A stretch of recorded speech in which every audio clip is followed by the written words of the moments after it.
Essa inércia da jurisdição, ela vai justificar, além da questão de que o autor pode ingressar com uma demanda, ela vai justificar também que o autor e o réu, por impulso oficial, inclusive com a presença do juiz, eles vão definir a marcha do processo.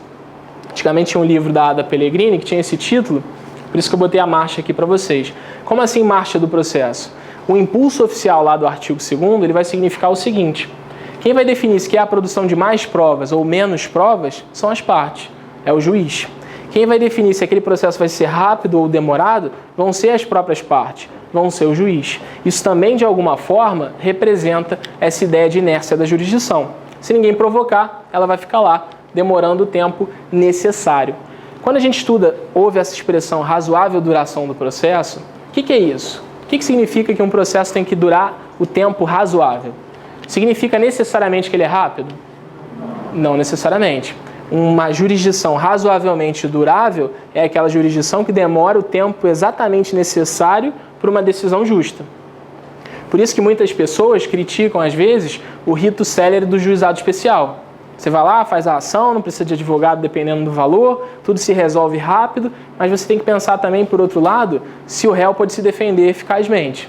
Se pode se defender, tudo bem. Palmas, razoável duração do processo. Agora, se você suprimiu tantas instâncias de defesa, se você sumarizou tanto o processo, tornou ele tão rápido que não houve possibilidade de defesa, talvez essa não seja uma razoável duração do processo. Mas isso tudo a gente vai ver com mais calma aqui. Esse princípio de inércia da jurisdição, ele não é nenhuma novidade. Ele já estava lá no CPC de 73 em 2 artigos.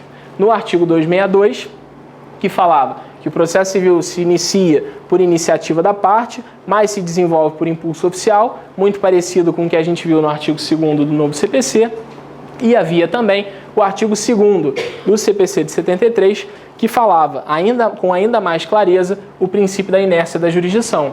Nenhum juiz prestará tutela jurisdicional, senão quando a parte ou o interessado a requerer, nos casos e na forma legal. Precisava de 2 artigos para justificar o que era a inércia da jurisdição, porque naquela época, lá em 73, ainda não se sabia ao certo ou com profundidade o que isso significava. Anos depois do CPC de 73, a gente já sabe o que é uma inércia da jurisdição. Bastou um artigo para tratar isso daqui. Mas a pergunta que eu queria fazer para vocês é o seguinte: o 262 do CPC de 73 é idêntico ao artigo 2º ou há alguma diferença? Quando você olha para um e olha para outro, qual é a grande diferença do artigo 2º em relação ao 262? As exceções. Perfeito. No 262 do CPC de 73, não se falava que o princípio da inércia tinha exceção. E eu não sei se vocês já ouviram, mas tem uma regra hermenêutica de interpretação do direito que fala que onde o legislador não distinguiu, não cabe a você distinguir. Então, muita gente defendia que a inércia da jurisdição era um princípio absoluto. Não haveria exceção ao princípio da inércia da jurisdição. Só que mesmo no CPC de 73, o próprio Código de Processo Civil de 73 já previa exceções. A jurisprudência endossava essas exceções. O que o novo CPC fez? Para evitar discussão, ele deixou claro que o princípio da inércia da jurisdição comporta, sim, exceções, e essas exceções... Valeu, obrigado, Adalto. E essas exceções que já eram importantes no CPC de 73 vão se tornar ainda mais importantes no novo CPC, porque elas já eram muito cobradas em concurso e agora elas com certeza serão ainda mais cobradas porque houve algumas diferenças entre um código e outro. Algumas exceções à inércia da jurisdição que eram aplicadas no CPC de 73 foram mantidas, mas outras foram suprimidas e novas exceções foram criadas. E eu não tenho a menor dúvida de que as provas vão cobrar exatamente isso, exatamente a diferença entre como era e como passou a ser no código atual. E por isso, nosso próximo assunto, dentro dessa noção de introdução ao Código de Processo Civil, vai ser tratar das exceções ao princípio da inércia da jurisdição, que vão justificar o quê? Se a regra é que a jurisdição é inerte e só se atua mediante provocação, o que vai ser a exceção da inércia da jurisdição? Vai significar justamente quando o juiz vai poder atuar, que a gente vai chamar aqui de ofício.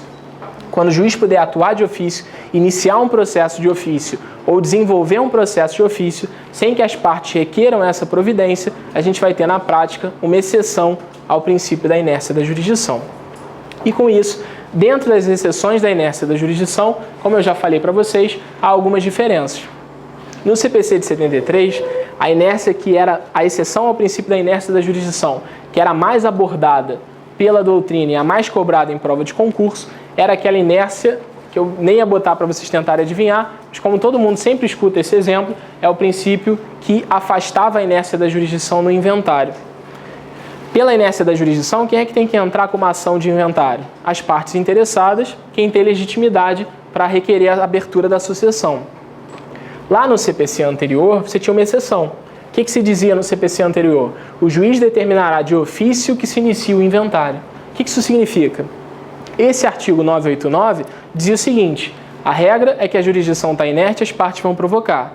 Mas se ninguém fizer nada, se ninguém cumprir o prazo, que a gente vai ver aqui, foi mantido no novo CPC, se ninguém entrar com a ação de inventário no prazo legal, o que o juiz pode fazer? Entrar ele mesmo com aquela ação de inventário. Isso é razoável? Talvez sim.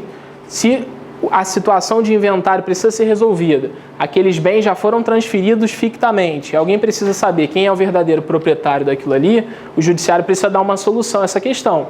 Se ninguém entrou com a ação de inventário, alguém tem que entrar. Quem que se escolheu no CPC de 73? O próprio juiz de ofício. Essa era a principal exceção ao princípio da inércia da jurisdição no Código de 73. Outra principal exceção lá no Código de 73 era a possibilidade de que o juiz ordenasse de ofício que as partes do inventário exibissem testamento, cumprimento de testamento. Tudo isso estava lá no artigo 1129, que exigia ou possibilitava que o juiz de ofício ordenasse ao detentor do testamento a exibição para os seus fins legais. Ele sabia que alguém tinha um testamento, não era um testamento fechado, não era um testamento cerrado, todo mundo sabia que tinha um testamento. E se sabia que estava na mão de alguém. O juiz podia, de ofício, sem que ninguém pedisse nada a ele, requerer a exibição desse testamento. Essas eram as principais exceções à inércia da jurisdição no CPC anterior. Só como o CPC anterior não cai mais, o que a gente precisa focar? As diferenças.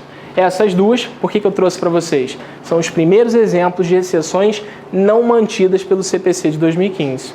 Antigamente, a principal exceção era essa. Hoje em dia, isso não mais pode acontecer. Hoje em dia, o juiz não pode mais de ofício iniciar esse inventário, porque se você comparar o 989 do CPC anterior com o 611 do novo CPC, qual é a constatação que você chega? Quem está em casa não vai conseguir ler, porque está muito pequenininho, mas olha aí no material que eu mandei para vocês, que fica mais fácil de ler. Ao passo que lá, no CPC de 73, se admitia que o juiz de ofício abrisse esse inventário, determinasse a abertura desse inventário, o 611 diz o seguinte: olha só, o processo de inventário de partilha deve ser instaurado dentro de 2 meses a contar da abertura da sucessão, ultimando-se nos 12 meses subsequentes. Esse prazo foi mantido. No CPC de 73, ele se iniciou com 30, depois passou a ser 60 dias com a mudança da legislação, mas de qualquer forma só mudou a redação. Antigamente eram 60 dias, agora são 2 meses. Muda um pouco a contagem, 2 meses não necessariamente são 60 dias, mas ainda assim, mais ou menos, a ideia se manteve. Parte final. Podendo o juiz prorrogar esses prazos de ofício ou a requerimento das partes. Qual foi a principal mudança entre um código e outro, que eu com certeza acho que vai ser objeto de prova em breve? Se antes o juiz podia entrar com ação de inventário de ofício, caso ninguém fizesse nada, caso todo mundo se mantivesse inerte, o que o juiz vai poder fazer agora? Ele vai poder aumentar esse prazo. Qual é a regra do prazo? 2 meses. Se ninguém entrar com esses 2 meses, boa noite, tudo bem? Se ninguém entrar com esse inventário nesses 2 meses, o que o juiz vai fazer? Vai aumentar esse prazo, vai dilargar esse prazo, vai expandir esse prazo para que alguém entre. Se ninguém entrar, vai ficar prorrogando eternamente até que alguém entre. Essa exceção anterior do CPC de 73, a inércia da jurisdição, não foi mantida. O juiz não mais pode fazer isso.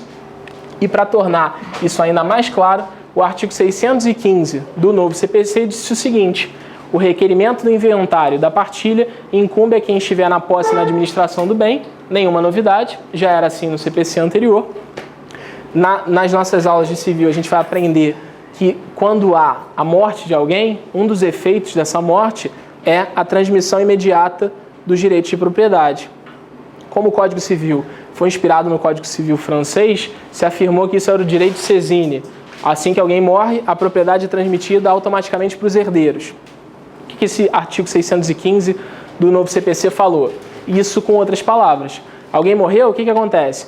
Quem está na posse daqueles bens tem a legitimidade, que a gente vai aprender lá na frente, é mais uma das condições para que alguém exerça o direito de ação regularmente. Quem está na posse desses bens vai fazer o quê? Vai requerer o inventário e a partilha.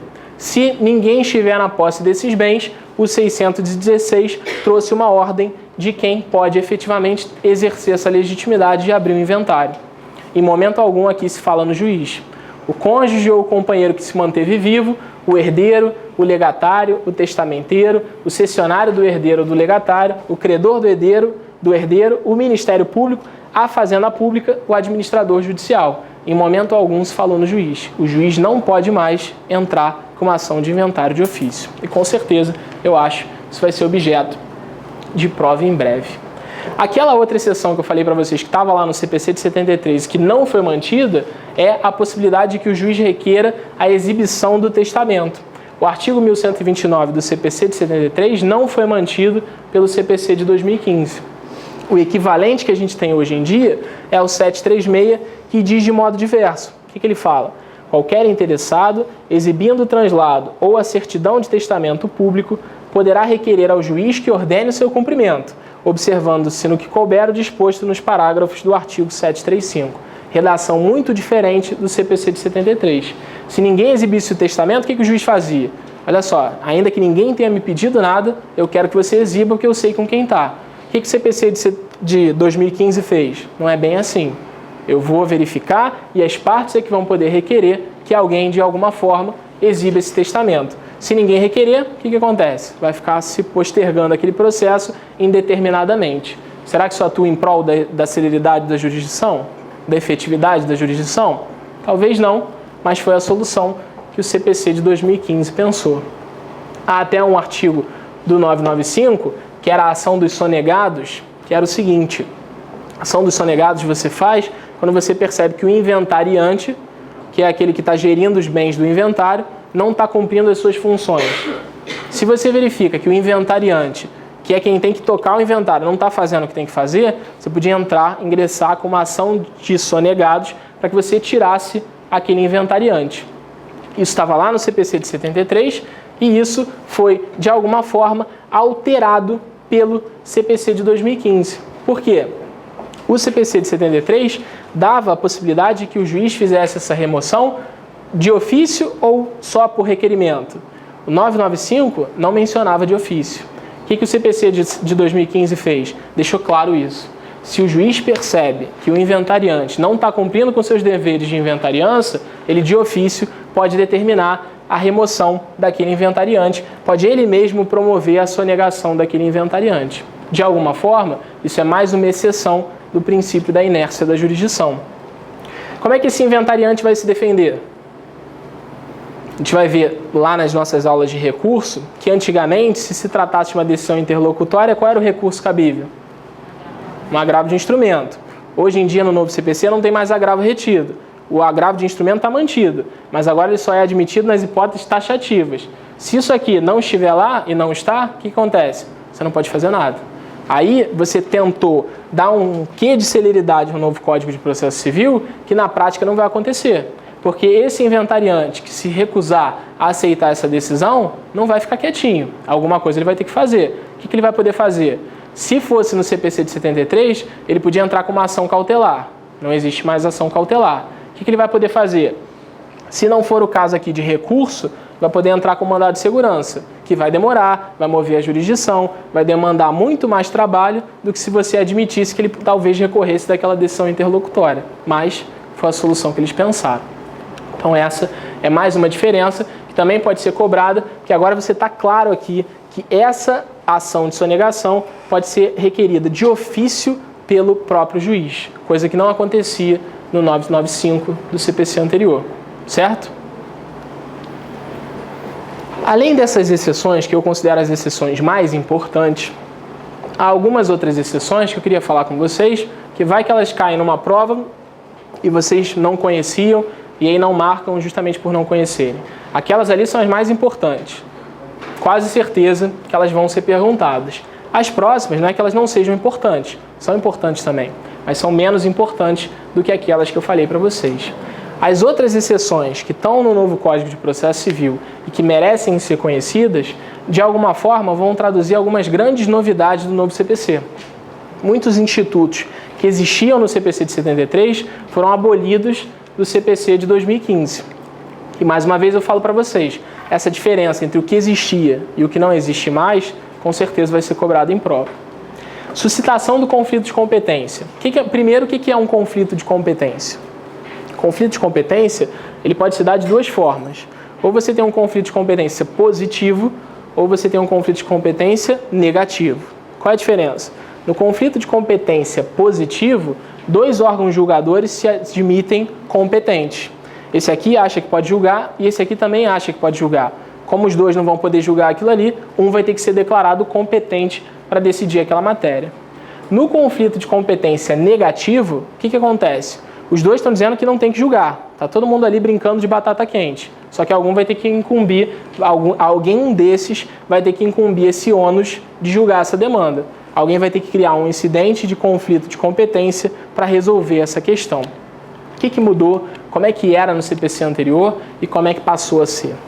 No CPC de 73 dizia o seguinte: o conflito pode ser suscitado por qualquer das partes, pelo Ministério Público ou pelo juiz. Como é que acontecia? Se de alguma forma o juiz verificasse que havia um conflito de competência, ele mesmo podia chegar lá e requerer a instauração desse conflito de competência. O artigo 116 autorizava que o juiz fizesse isso de ofício, não só o juiz, como o MP ou as partes. O que tem de novo no CPC de 2015? A manutenção dessa exceção. Como ela está num artigo muito distante, muita gente começou a dizer que o juiz não podia atuar de ofício, não podia requerer suscitação de competência, mas isso foi mantido sim. Está lá no artigo 951 do CPC, então cuidado com alguns textos que dizem que eles não foram mantidos, porque essa possibilidade foi sim mantida. Está lá no artigo 951, o conflito de competência pode ser suscitado por qualquer das partes, pelo Ministério Público ou pelo juiz. Redação idêntica ao que nós já tínhamos lá no artigo 116. A diferença que veio no CPC de 2015 é que o Ministério Público somente vai ser ouvido nos conflitos de competência relativos aos processos que digam respeito ao artigo 178. O que é isso? Qual é a diferença que aconteceu entre um e outro? Ao passo que a gente teve uma semelhança, ou seja, a manutenção da possibilidade de que o juiz de ofício suscite o conflito de competência, houve uma diferença. Qual é a diferença? No artigo 116, o Ministério Público atuava quando? Em todos os conflitos de competência. Só que eu não sei se vocês sabem ainda, mas a gente vai aprender na aula específica com calma e com tranquilidade, que o Ministério Público tem algumas demandas em que ele tem que atuar. Interesse de menor, interesse de incapaz, interesse de idoso. O Ministério Público tem que atuar. Então, nessas causas, faz sentido que o Ministério Público esteja ali. Mas será que faz sentido que o Ministério Público participe de todos os conflitos de competência? Não fazia sentido. O que acontecia na prática? O Ministério Público tinha que ir lá, botar uma petição dizendo que não tinha interesse naquilo ali. Para quê? Tinha mais um despacho dizendo, o Ministério Público demorava mais, aquilo ali não se resolvia, aquilo ali ficava aguardando uma solução, e essa solução, de alguma forma, foi trazida pelo novo CPC, que diz o seguinte: agora o Ministério Público não atua em todos os conflitos de competência, ele só atua nos conflitos de competência relativos aos processos que tratem das matérias do artigo 178. O que é o artigo 178? É aquele que diz que o Ministério Público vai atuar quando a causa versar sobre o quê? Interesse público ou social. Interesse público, alguma questão que envolva administração pública, interesse social, alguma ação civil pública, alguma ação popular que de alguma forma, embora o Ministério Público não possa ingressar, ele tem que ali de alguma forma atuar como fiscal da lei, interesse de incapaz, litígios coletivos pela posse de terra rural ou urbana. Qual a diferença? Antes, o Ministério Público atuava quando? Em todos os conflitos de competência. E agora? Só nos que disserem respeito à atuação do CPC determinada ao Ministério Público. E aqui isso se manteve como era no CPC de 73, certo? Outra questão que se modificou em parte e que pode ser também objeto de prova é o sobrestamento desse conflito de competência, a requisição de que esse conflito de competência gere o sobrestamento do processo. O que é isso? A suspensão daquele processo. Oi? vai parar o processo até que você resolva aquele conflito. Não adianta nada você continuar decidindo aquilo ali se ninguém quer se afirmar competente. Vai todo mundo julgar de má vontade, vai todo mundo julgar com descaso. Então calma, é melhor que eu sobreche aquilo ali, que eu suspenda aquele processo para decidir o mérito daquela questão com mais calma. No artigo 120 do CPC anterior, o que se dizia? Vou ler para vocês que vocês não vão enxergar. Poderá o relator, de ofício ou a requerimento de qualquer das partes, determinar quando o conflito for positivo, que seja sobrestado o processo, mas neste caso, redação ótima, né, cheia de vírgula, bem como no de conflito negativo, designará um dos juízes para resolver em caráter provisório as medidas urgentes. Se suspendir o processo, o juiz, no caso aqui o relator, podia requerer o sobrestamento de ofício, mas claro, se tivesse alguma medida urgente, isso podia ser tomado no curso dessa suspensão. O que houve de diferente no novo CPC? Primeiro, a manutenção desse instituto. O artigo 955 está lá, igualzinho ao que se dispunha no artigo 120 do CPC anterior. O relator poderá, de ofício ou a requerimento de qualquer das partes, determinar, quando o conflito for positivo, o sobrestamento do processo. Até aqui, tudo igual. Até aqui, idêntico, sem maiores novidades. Ainda é possível que o relator, de alguma forma, de ofício, suspenda aquele processo para resolver aquele conflito. Essa exceção foi mantida, a gente não precisa aprofundar mais em relação a ela. Ainda em relação à competência, competência é um tema que as provas adoram perguntar, e é um tema que não é tão simples assim, mas a gente vai simplificar na nossa aula específica sobre competência. A aula de hoje é mais um panorama sobre tudo que tem de diferente no novo CPC para servir de base para as aulas posteriores. Quem nunca estudou competência não precisa ficar preocupado, não precisa ficar assustado, a gente vai estudar competência com toda a calma do mundo. Saúde. O que é um incidente de assunção de competência? Competência, quando a gente estudar competência, a gente vai aprender que competência é a medida da jurisdição. O que significa dizer isso? Significa dizer que vai ser competente aquele órgão julgador que tem o dever de dizer o direito naquele caso concreto. É aquele que, de acordo com as regras do Código de Processo Civil ou as regras do Código de Administração Judiciária, a depender do caso, tem o dever de julgar aquilo ali. Tem o dever e o poder. Porque quem julga alguma coisa não tem só o poder de julgar, tem o dever de julgar aquilo ali também. Esse incidente de assunção de competência vai dizer o seguinte: quando a gente estudou o conflito de competência, eu disse para vocês que alguém suscitaria a informação de que não era competente ou que dois eram competentes. Na assunção de competência é um pouco diferente. O que acontece? Alguém avoca aquilo ali. Alguém chama para si a responsabilidade de julgar aquela questão. Desde que você tenha o quê? Um interesse social, um interesse público relevante. É possível que você tenha demandas, já dizia isso o artigo 555 do CPC de 73, que algumas demandas fomentam essa responsabilidade de que um colegiado, ao invés de que um só julgador julgue aquela questão, é mais importante que um colegiado analise aquela matéria. O artigo 555 falava o seguinte: ocorrendo relevante questão de direito que faça conveniente prevenir ou compor divergência entre câmaras ou turmas do tribunal, poderá o relator, de ofício, propor que seja o recurso julgado por órgão colegiado que o regimento indicar. Então, se tratasse de uma questão muito importante, uma questão muito relevante, o relator de um processo que podia, em tese, julgar monocraticamente, ou seja, podia, em tese, julgar sozinho, ele faz o quê? Não, peraí, eu não vou julgar sozinho. Por mais que eu tenha competência para julgar sozinho, eu vou provocar que todo mundo julgue comigo isso aqui, porque é uma questão tão relevante que eu preciso amadurecer o debate. Isso daqui foi mantido no novo CPC. O artigo 947, de fato, trata dessa possibilidade. Ele continua dizendo que é possível a assunção de competência quando o julgamento do recurso de remessa necessário de processo de competência originária dos tribunais, ou seja, uma ação em que você não entra na primeira instância, você não vai lá no protocolo de distribuição falar com o juiz de primeiro grau, você pode entrar com uma ação diretamente no tribunal. Nesses casos, o que acontece? É possível que, de ofício, o artigo 947 evidenciou uma coisa que já acontecia. No CPC anterior não tem aqui a expressão de ofício, mas já era assim que acontecia. O relator chegava lá e verificava, peraí, isso aqui tem que ser julgado pelo colegiado. Ele já fazia isso independente de requerimento. O que o novo CPC fez? Tornou isso mais claro. O relator pode, de ofício, requerer que esse julgamento se dê pelo colegiado que e o regimento interno daquele tribunal de alguma forma indicar. Quais as diferenças que podem aparecer em prova que eu preciso que vocês prestem atenção? Primeira, de ofício. Já acontecia, mas agora está claro. Segunda diferença, o que não tinha no artigo 555, e que temos agora no 947?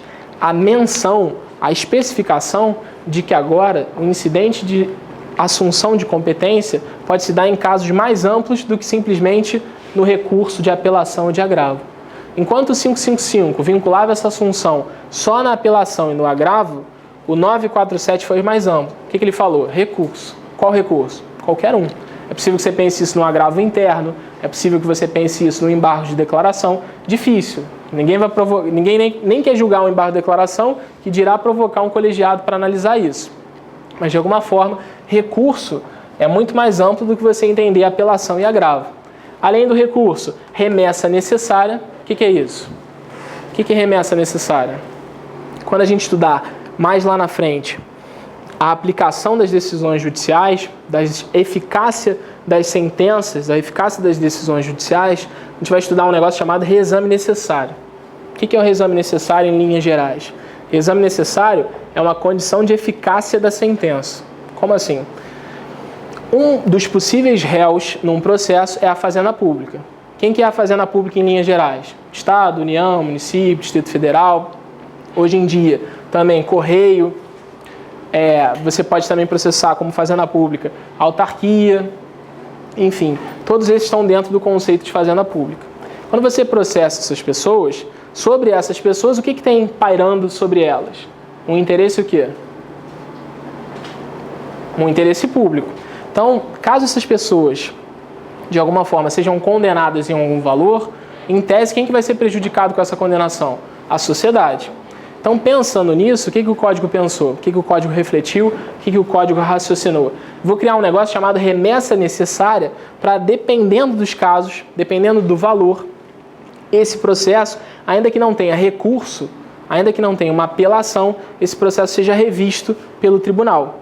Então, o que acontecia?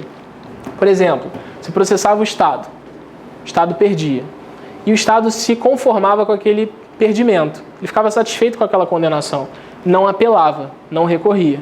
Ainda assim, se fosse um valor dentro dos limites que o Código dispunha, o que acontecia? Existia uma remessa necessária.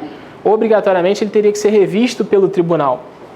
E aí tinha uma discussão se isso seria ou não seria recurso.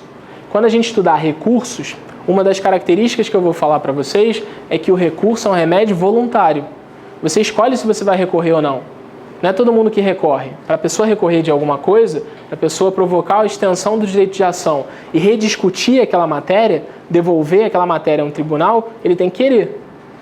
Na remessa necessária, cadê a voluntariedade? Não tem. Então, por isso, remessa necessária, já adiantando nossa aula de recurso, não é um recurso. Porque a remessa necessária não tem o quê de voluntariedade. As partes não recorreram. A Fazenda não quis recorrer. Ela foi, em tese, obrigada por se tratar de uma remessa necessária. Quando a gente estudar reexame necessário, a gente vai ver que isso mudou muito. Antigamente, você tinha uma limitação de valor de 60 salários mínimos. Agora isso é muito mais amplo. Agora você só tem remessa necessária com valores astronômicos. Valores que vão possibilitar que a Fazenda não recorra quando ela não quer. Se a Fazenda decidiu se conformar com aquilo ali, por que o CPC vai se meter e exigir o julgamento de um recurso desnecessário? Pensando nisso, o Código alterou essa questão, mas a gente vai ver isso na aula específica, só para vocês saberem do que se trata essa remessa necessária. E, além disso, no processo de competência originária. Resumindo, o que o 947 é em relação ao 555? Muito mais amplo, muito mais específico. Ele evidenciou que pode ser de ofício essa assunção de competência e evidenciou também que, além do recurso, nesses outros dois casos, é possível que de ofício o relator requeira essa assunção, essa vocação de competência. Beleza? Correção de erros materiais. Correção de erro material era mais um exemplo em que o juiz podia de ofício atuar. O que isso acontecia? Tinha um artigo no CPC, artigo 463, que sempre caía em prova, e que vocês não precisam se preocupar, foi mantido pelo novo CPC.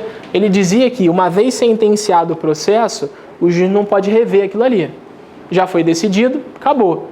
Ele só vai poder modificar aquela decisão em dois casos: embargo de declaração que a gente vai estudar na aula de recursos o que é, que não tem necessariamente o intuito de reforma de uma decisão, em tese, em regra. Ele só quer aclarar, resolver alguma contrariedade, alguma obscuridade, alguma omissão. E o segundo caso em que o juiz podia alterar, depois de sentenciado uma decisão, era o caso de correção de erros materiais de ofício. O juiz pode, publicada a sentença, somente vai poder alterar essa sentença para corrigir de ofício ou a requerimento das partes inexatidões materiais ou erros de cálculo, ou por embargos de declaração. Essa questão dos erros materiais foi mantida no CPC de 2015, que diz o seguinte: 494. Publicada a sentença, o juiz só poderá alterá-la de ofício para corrigir erros materiais ou embargos de declaração. Dispositivo mantido. Não é necessário que vocês apaguem aquilo que vocês já sabiam, ou quem não sabia, é mais forte ainda que vocês aprendam esse dispositivo, que ele sempre era cobrado e com certeza ainda vai ser cobrado nas provas posteriores. O código, aliás, quando a gente for avançando na nossa matéria, a gente vai verificar que sempre que há uma questão de erro material, erro fácil de ser corrigido, se admite que o juiz resolva aquilo ali. Quando a gente viu lá na frente, lá atrás, aliás, que o juiz passou a ser o zelador do contraditório, com ainda mais razão ele poder corrigir erros materiais. Se aquilo ali está nítido que está errado, está evidente que precisa ser consertado, o que eu vou exigir que a parte provoque a jurisdição? Eu já aplico de imediato a possibilidade de que o juiz revise aquilo ali de ofício.